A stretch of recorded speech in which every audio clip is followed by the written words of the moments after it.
Hi there.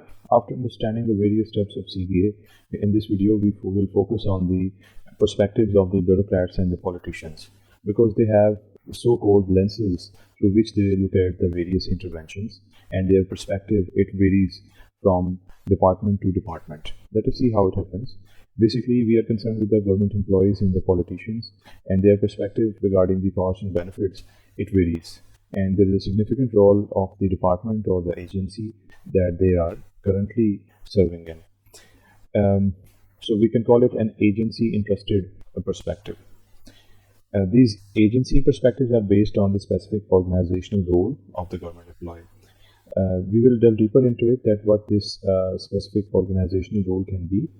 But right now, let us list the three possibilities of the roles. One is the guardian's perspective, the other is the spender's perspective, and the third one is analyst's perspective. Let's talk about the first perspective. As the name goes, it is a kind of role in which the agency and the individuals, the bureaucrats and the politicians, they will be having a guardian's role to play, and they will guard the financial resources. And when they do, they are basically focusing on the incoming, that is the revenue, and the outgoing financial resources, that is the expenditures. And whenever there is a project or intervention, they'll be considering the revenues as the benefits and the expenditures as the costs of that intervention. So therefore, we call it revenue expenditure perspective, and it is more like an accountant's approach because they are insensitive to the opportunity cost, the health cost, or things that are considered by economists. So they'll be considering only the debits and the credits and not anything else. They consider that the process of CBA, that is cost benefit analysis, is a naive and an impractical approach, and it is used as a tool by the spenders. Because once they use CBA, they can get an intervention approved by the authorities, and that will put pressure on the guardians to spend or to allocate the resources, because they are the people who are the guardians of the financial resources in the ministry, which is related to the financial resources, etc. So they don't appreciate this approach of CBA. This is their perspective. However, the financial control personnel, they are in the line agencies, that is, they are from the administrative agencies. For example, in US, we have the Department of State, we have Department of Justice, and the Environmental Protection Agency. So these are more of administrative nature of the agencies that are having this guardian's perspective. And they tend to have this guardian perspective when it comes to the decisions regarding the interventions. What they do is they downplay or ignore the non-financial social benefits and the costs. And these non-financial costs and benefits, they are time saved and the lives saved, the time spent or the pollution. So these are the benefits and these are the costs. They are social in nature and they are intangible as well. The guardian's perspective doesn't consider these as the benefits and the costs. They only focus on the financial side of the things. Another instance would be the item of the cost of labor. From the guardian's perspective, they will simply consider the actual wage remuneration which is being paid to the labor and not the opportunity cost of labor, which is an economist's perspective. This, however, is an accountant's perspective, which is definitely the guardian's perspective.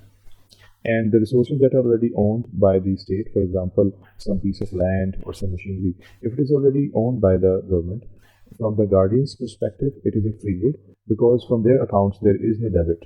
And whenever there is a debit from the account of the government, they will consider it as a cost, and a credit into the account of the government, that will be considered as a benefit.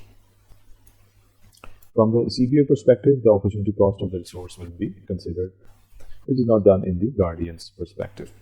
What they do is they prefer high social discount rates because when the discount rate increases, the NPV it will decline. And a lower NPV means that the intervention will not be approved easily, which means that the guardians will be successful in allocating the resources in a very calculated way. This is the example that we have already referred to before, the Kokrihala Highway, and it is from the guardian's perspective that we are making the table of the benefits and the costs. Here you can see the benefits. They are considered as revenues. So only the revenues will be considered as the benefits, and the costs, they will be the expenditures only. We are taking two of the possibilities. One is the no tolls and the other is with tolls. So the revenues are the toll revenues from British Columbia residents and the same toll revenues from the non-British Columbia residents. So it's a very straightforward accountant-like approach to the benefits, that the revenues, they are being considered as the benefits. Since in no tolls option there will be no toll revenue, so there is zero here, and in this case there is non-zero value here as well as there. So this will be the sum in this case, this will be the sum in that case. When we talk about expenditures, these are the costs, and costs are pertaining to the construction of the road, of the highway, the maintenance of the highway, the toll collection, and the toll booth construction. Here in no tolls, there is nothing related to the toll collection and toll booth construction, whereas it is here present in with tolls option.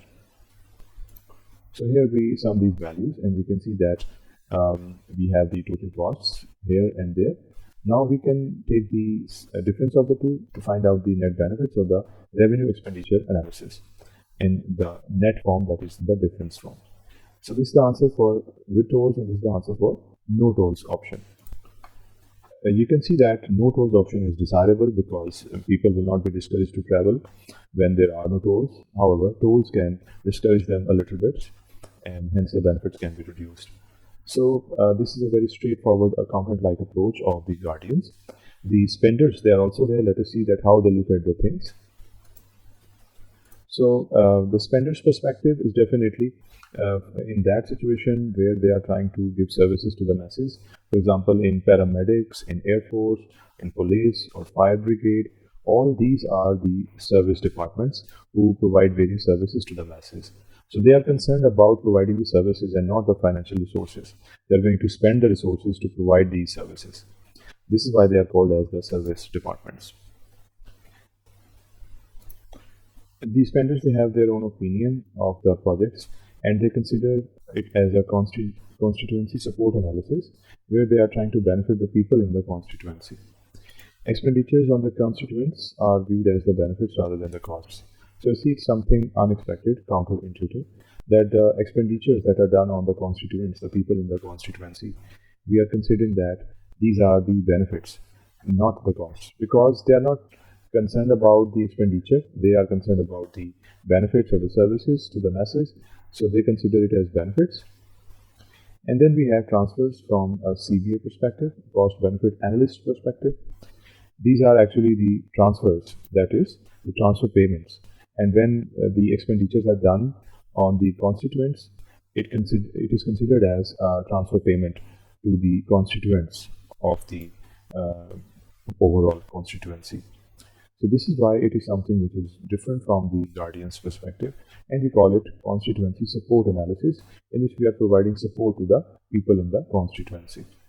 For example, there are some costs, for example, the workers' wages, they are considered as the benefits because it is going to benefit the labor in the society and it will increase their income. So they will prefer any project. They are not much concerned about other factors. They are just concerned about providing people even with the wages. And status quo is something that they won't prefer because there is no project in this case. And when there is no project, people don't get those wages and such benefits to the constituency, they don't occur. So any project as compared to status quo is usually preferred by the spenders perspective people. Then the utilized resources that are owned by the government, no cost is spent by the state. This is the situation when it comes to the government owned resources. Capital intensive projects, they are preferred by these people. The reason is that it is difficult to cancel the larger or the capital intensive projects. To roll them back is not easy.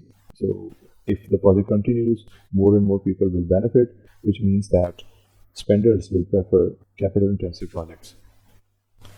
A feature of such capital intensive projects can be big sunk cost, because sometimes when we do some market research or some experimentation before the beginning of the project, we incur costs and these are not recovered with the process of the project, and if they fail, definitely there is no recovery of these costs, so we call it sunk cost, and they are large in number. or quantity when it comes to capital intensive large projects. So this is a feature of these projects that are usually preferred by the spenders, and they prefer the low discount rates because when we keep other things same, the NPV will increase if we have lower discount rates, which means the approval of the project will be easier, and hence the spenders will get their project or intervention approved.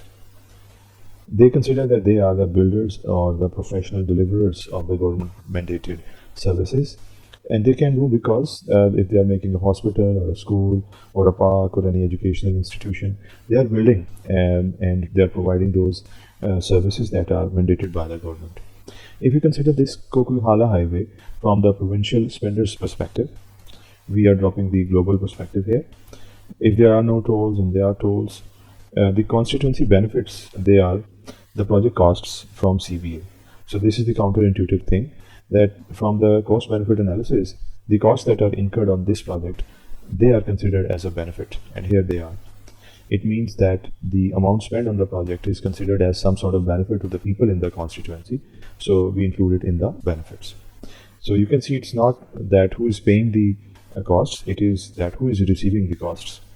The project benefits from the CBA, they definitely are included in the benefits, so we include them, and this will give us the total benefits. When it comes to the costs, you can see it's a shrunk value. We only have one item in this, and that is quite surprisingly not the other cost, rather it is the revenue which is from the British Columbia residents. So the British Columbia residents, those who are paying some tolls, that revenue from the tolls is considered as a cost, because in this revenue, basically the people of the constituency have to pay. So when they pay, it becomes a cost from the spender's perspective. Here there are no tolls to pay, so there is a zero value, and in this case there is a certain value. So we take the difference of the two and we get the net constituency benefits. The net benefits are here. We can compare it with the other table, in which the first value, the no tolls option, was 345 and the other one was 204. So as compared to that 25 or 45, this is 729, approximately double or even more than that, and it was close to 200 over there, and now it is even more than twice of it, that is 577 units. So you see how the net benefits have increased because the perspective has changed, the lens have changed. So this is a very important thing to understand, because the whole analysis of the project can vary if the perspective is different. However, in this course and in this whole process, we will focus more on the analyst point of view, because this is the job of the cost benefit analyst, that is, he conducts the CBA.